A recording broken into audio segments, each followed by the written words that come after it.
За, сайн байцгаана уу? Та бүхэнд энэ өдрийн мэндийг төшүүлье. Математикийн багшаар суралцдаг 3 дугаар курсын оюутны нөхөд зөвгний би та бүхэнд Python-ы тухай хичээл заах болно. Бас сонирхолтой баримт хүргэх болно. Та бүхэнд анхаарлаа хандуулна.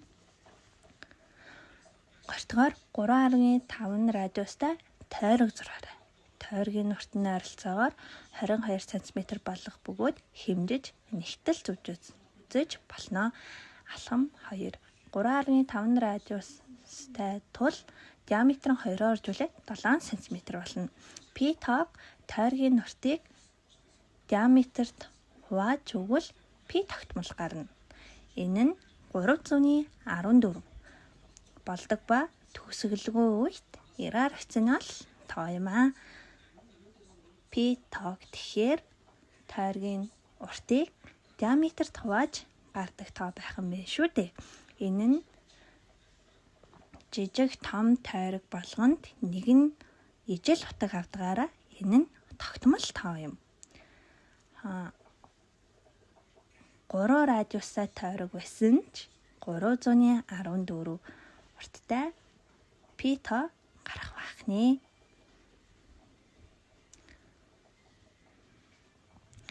P-тоо иррационал тоо юм. Иррационал тоо нь бутхан хэсэг нь төгсгөлгүй үргэлжилдэг бөгөөд бутхан хэсэг нь нэгэн ижил цифрээр давтагддаггүй. P-тоо буюу 314-гээд бутхаанууд нь нэгэн ижил давтагддаг байгаа. Рационал тоо нь натурал бүхэл 10-ийн тоонууд болон бутхан хэлбэрт бичигддэг. Хуваагч нь тгээ салхитай дахин давтагдаж төгсгөлгүй үргэлжилдэг тоонууд багтдаг юм. Рационал болон рационал тоонуудын ялгааг мэдэх нь биднэрт маш чухал байдаг байгаа.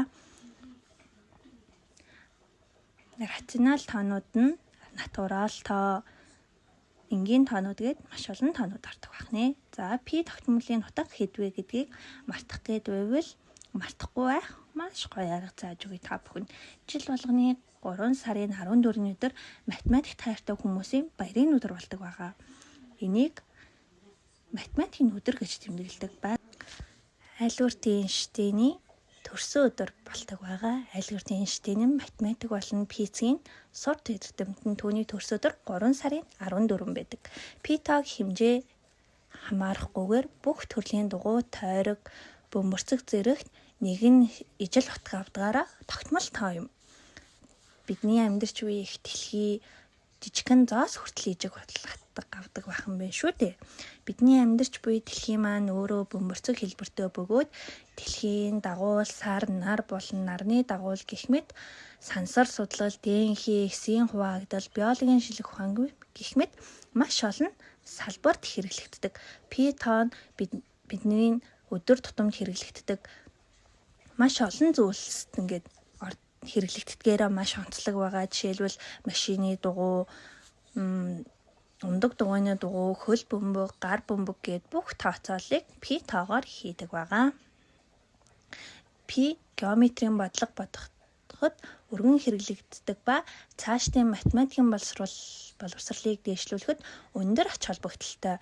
P-тоогоор тригонометрийн бодлогууд өргөн боддог тул та бүхэн P-тог тасралтгүй суралцаарай. Анхаарал хандуулсанд баярлалаа.